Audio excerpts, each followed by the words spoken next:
ইতিহাসত আলোড়ন সৃষ্টি কৰা এটা নাম হ'ল চুলতানা ৰাজিয়া। ভাৰতৰ প্ৰথম নাৰী শাসক, যুদ্ধক্ষেত্ৰত এজন সুদক্ষ সৈনিক হিচাপে তেওঁৰ সুনাম আছিল। চুলতানা ৰাজিয়াৰ জন্ম হৈছিল 1205 চনত। এই মহিলাগৰাকীৰ জীৱনৰ পোহৰ 1240 চনতে নিৰ্বাপিত হৈছিল।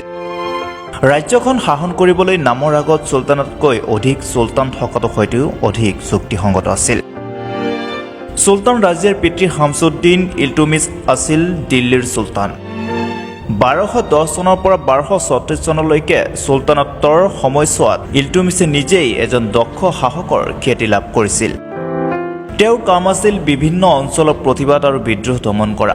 মৃত্যুৰ পূৰ্বে চুলতান ইলটুমিছ তেওঁৰ উত্তৰাধিকাৰীৰ মনোনয়নক লৈ চিন্তিত হৈ পৰিছিল, কাৰণ ইতিমধ্যে তেওঁৰ ডাঙৰ পুত্ৰ নাছিৰুদ্দিন মাহমুদৰ মৃত্যু হৈছিল। পুত্ৰসকলৰ ভিতৰত চুলতানে নাছিৰুদ্দিনৰ ওপৰত অধিক নিৰ্ভৰ কৰিছিল। বাকী দুজন পুত্ৰৰ কোনো এজনো সিংহাসনৰ বাবে যোগ্য নাছিল। এনে পৰিস্থিতিত চুলতান চিন্তিত হৈ পৰিছিল। ইয়াৰ মাজতে তেওঁৰ ডাঙৰ কন্যা ৰাজিয়াই যথেষ্ট বুদ্ধিমান, স্মাৰ্ট, জনপ্ৰিয় আৰু যুদ্ধৰ কৌশল শিকিছে। তেতিয়াই ৰাজ্য চলোৱাৰ দায়িত্ব নিৰ্ভৰ কৰিছিল কন্যা চুলতানৰ ওচৰত। ইলটুমিছৰ মৃত্যুৰ পিছত নাৰী বিদ্বেষী আমিৰ উমৰাসকলে ৰাজিয়াৰ বিৰোধিতা কৰিবলৈ আৰম্ভ কৰে। তেওঁলোকৰ যুক্তি আছিল যে ইলটুমিছৰ এজন ল'ৰা থকা বাবে এজনী কন্যাই উত্তৰাধিকাৰী হ'ব নোৱাৰে। ডাঙৰ পুত্ৰই উত্তৰাধিকাৰী সূত্ৰে সিংহাসনত বহিল, কিন্তু যিহেতু চুলতান ইলটুমিছে নিজৰ উইলছত ৰাজিয়াক উত্তৰাধিকাৰী হিচাপে নাম উল্লেখ কৰিছিল, সেয়েহে তেওঁৰ ভাতৃসকলে আপত্তি কৰিব নোৱাৰিলে।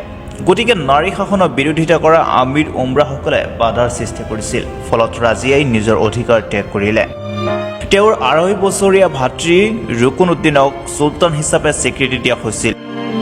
ৰুকনুদ্দিনে ৰাজ কৰ্তব্যক অৱহেলা কৰি বিলাসী জীৱন যাপন কৰি থাকিল। ৰাজনৈতিক পৰিস্থিতিৰ অৱনতি ঘটাত আমিৰ উমৰাহঁতে ৰাজিয়াক চুলতানত্ব হিচাপে গ্ৰহণ কৰিবলৈ সন্মত হয়। কিন্তু প্ৰসাদে ষড়যন্ত্ৰ কৰি ৰুকনুদ্দিনৰ মাতৃ ৰাজিয়াক হত্যা কৰে, কিন্তু এই ষড়যন্ত্ৰ বিফল হ'ল। এই ষড়যন্ত্ৰৰ বিষয়ে জানিব পাৰি কাউন্সিলৰসকলে ৰাজিয়া চুলতানৰ প্ৰতি আনুগত্য প্ৰকাশ কৰে। 1236 খ্ৰীষ্টাব্দত ৰাজিয়া চুলতানে সিংহাসনত আৰোহণ কৰে। ৰাজিয়া আছিল এগৰাকী জ্ঞানী আৰু দক্ষ শাসক। তেওঁৰ সময়ত দস্তমহৰ শাসনত অতি শক্তিশালী হৈ উঠিছিল আৰু সমগ্ৰ ৰাজ্যতে শান্তি আৰু নিৰাপত্তা বিৰাজ কৰিছিল।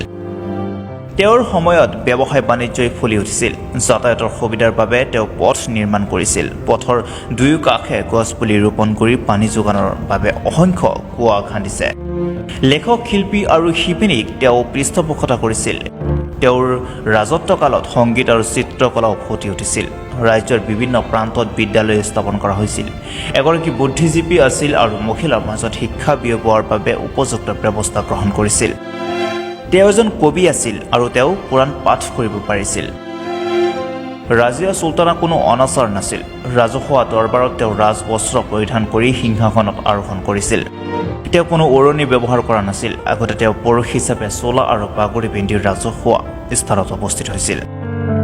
তেওঁ সবা আমিৰ উমৰাহৰ লগত ৰাজ্যৰ শাসন ব্যৱস্থাৰ বিষয়ে মুকলিকৈ আলোচনা কৰিছিল আৰু তেওঁলোকৰ পৰামৰ্শ লৈ আইন বা আদেশ জাৰি কৰিছিল।